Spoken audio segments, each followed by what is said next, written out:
Buruh tani mahasiswa rakyat miskin kota bersatu padu rebut demokrasi, gegap gempita dalam satu suara, Indonesia baru tanpa Orba. Hidup mahasiswa, hidup rakyat Indonesia. Oke, baik teman-teman, apa kabar semua? Sehat selalu ya. Nah, segmen kali ini saya akan membahas tentang cara menyampaikan kebebasan pendapat di muka umum ya. Oke, BBM naik lagi. Setelah beberapa hari yang lalu, pemerintah bangsa ini menyampaikan bahwasanya BBM tidak naik, tetapi naik di siang bolong. Nah, tentu ini menuai pro dan kontra, kontroversi, ada yang menolak, bahkan ada yang menginginkan BBM ini naik. Nah, oke, baik teman-teman. Berbagai macam cara penolakan dilakukan oleh masyarakat seluruh Indonesia, mahasiswa, rakyat, kaum buruh tani, ya, melakukan penolakan atas naiknya BBM. Ya, salah satu bentuk atau cara penolakan yaitu melakukan unjuk rasa, berdemonstrasi, menyampaikan pendapat di muka umum. Nah, oke, baik teman-teman. Gelombang unjuk rasa akan dilaksanakan oleh teman-teman mahasiswa, kaum buruh, petani, rakyat seluruh Indonesia pada tanggal 6 September 2022 menolak kenaikan BBM ya. Oke, baik teman-teman. Cara menyampaikan pendapat di muka umum itu ada caranya ya. Jadi tidak asal. Nah, pada dasarnya setiap orang punya hak dan kebebasan untuk menyampaikan pendapat di muka umum ya. Jadi mengenai kebebasan menyampaikan pendapat di muka umum ini diatur di konstitusi kita, diatur di Undang-Undang Dasar 1945, disebutkan pada pasal 28 bunyinya kurang lebih seperti ini ya. Setiap orang berhak atas kebebasan berserikat, berkumpul, dan menyampaikan pendapat. Nah, itu bunyi pasal 28 Undang-Undang 1945. Lalu kemudian Undang-Undang nomor 9 tahun 1998 ya, tentang kemerdekaan menyampaikan pendapat di muka umum pada pasal 1 angka 1, kemerdekaan menyampaikan pendapat adalah hak setiap warga negara untuk menyampaikan pikiran dengan lisan, tulisan sebagaimana secara bebas dan bertanggung jawab sesuai dengan ketentuan perundang-undangan yang berlaku. Nah, itu ya teman-teman ya, dasar hukumnya. Jadi ketika teman-teman mahasiswa, masyarakat, seluruh elemen di negeri ini melakukan aksi unjuk rasa, ini tentu dilindungi oleh undang-undang. Jelas diatur di undang-undang ya. Nah, salah satu bentuk kebebasan menyampaikan pendapat adalah dengan cara berunjuk rasa atau berdemonstrasi. Nah, dalam hal menyampaikan pendapat di muka umum ya dapat dilaksanakan di tempat-tempat terbuka untuk umum ya, teman-teman. Nah, apa sih unjuk rasa itu atau apa sih demonstrasi itu ya? Menurut undang-undang kebebasan berpendapat bahwa demonstrasi adalah kegiatan yang dilakukan oleh seseorang atau lebih untuk mengeluarkan pendapat, pikiran, lisan serta secara tertulis ya dengan bebas di muka umum. Nah, itu ya teman-teman.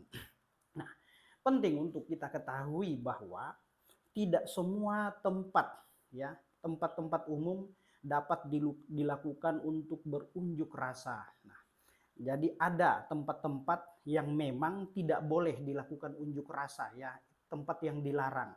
Misalkan seperti tempat di lingkungan istana kepresidenan, terus kemudian ya, tempat rumah ibadah, instalasi militer, rumah sakit, pelabuhan, baik itu udara maupun laut, seperti stasiun kereta api, dan objek-objek vital lainnya. Nah, itu ya teman-teman beberapa tempat yang memang diatur di dalam undang-undang untuk tidak dilakukan berunjuk rasa di tempat-tempat tersebut ya.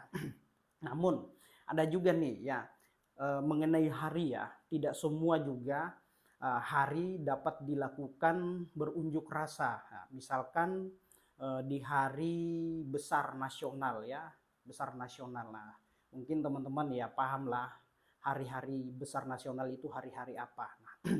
Nah, oke, dalam hal ini, dalam hal mau melakukan unjuk rasa, ya harus membuat pemberitahuan kepada Kepolisian Republik Indonesia. Ini secara tertulis ya. Jadi jangan tiba-tiba melakukan unjuk rasa ya pasti akan dibubarkan. Karena ya sebelumnya ya kita harus membuat surat pemberitahuan, bukan izin ya. Izin untuk menyampaikan pendapat tidak perlu izin ya. Ingat, untuk menyampaikan pendapat di muka umum ini tidak perlu izin, tapi hanya sebatas pemberitahuan saja secara tertulis ya kepada siapa, yaitu kepada Kepolisian Republik Indonesia. Selambat-lambatnya 3 kali 24 jam sebelum aksi itu disampaikan. Nah, oke teman-teman ya. Nah, dalam hal melakukan unjuk rasa ya kita harus membuat pemberitahuan ya, surat pemberitahuan kepada Kepolisian Republik Indonesia secara tertulis, di mana surat itu memuat ya, memuat maksud dan tujuan ya, terus kemudian tempat, lokasi dan rute tempat akan dilakukan unjuk rasa. Nah, terus kemudian waktu dan lama kita harus sampaikan juga, serta siapa penanggung jawab atau koordinator dalam aksi atau unjuk rasa. Nah, terus kemudian harus disebutkan nama dan alamat instansi, organisasi, kelompok atau perorangan. Lalu disebutkan juga di situ alat peraga yang digunakan serta berapa jumlah peserta aksi. Nah, itu ya teman-teman. Nah, selain itu juga diatur di dalam undang-undang ya, ada batasan waktu untuk menyampaikan pendapat itu secara lisan maupun tertulis di muka umum. Misalkan seperti unjuk rasa atau berdemonstrasi di tempat umum, ini ada jamnya. Ya, kalau untuk di tempat umum itu dimulai dari jam 6 pagi sampai jam 6 sore atau pukul 18 waktu setempat. Nah, itu ya teman-teman ya kalau di tempat umum. Nah, kalau di tempat tertutup dimulai dari jam 6 pagi sampai bisa jam 10 malam ya. Jam 10 malam atau jam 11 malam. Ini menurut ketentuan undang-undang ya, teman-teman. Nah, lalu kemudian dilarang untuk membawa benda-benda yang dapat membahayakan keselamatan umum. Nah, itu teman-teman ya. Jadi cara melakukan unjuk rasa yang benar ya, misalkan mau melakukan aksi unjuk rasa ya harus mengirim surat secara tertulis, pemberitahuan secara tertulis minimal 3 kali 24 jam. Nah, sebelum aksi itu dilakukan. Nah, ingat ada juga tempat-tempat yang memang tidak diperbolehkan untuk menyampaikan pendapat. Nah, terus kemudian ada juga hari-hari khusus yang memang tidak boleh menyampaikan pendapat. Bukan berarti kebebasan menyampaikan pendapat, nah, kita seenaknya semaunya melakukan kegiatan unjuk rasa. Tetapi ada kaidah-kaidah hukum atau aturan-aturan hukum yang memang harus kita perhatikan, kita pedomani ya teman-teman ya. Oke, baik teman-teman yang ingin melaksanakan unjuk rasa, demonstrasi, lakukan dengan cara hikmat dan damai. Semoga apa yang disampaikan oleh teman-teman rakyat seluruh Indonesia didengarkan oleh pemerintah. Semoga BBM yang naik pada beberapa hari lalu ya dapat kembali turun normal seperti biasa. Oke teman-teman, hidup rakyat, hidup mahasiswa. Salam keadilan.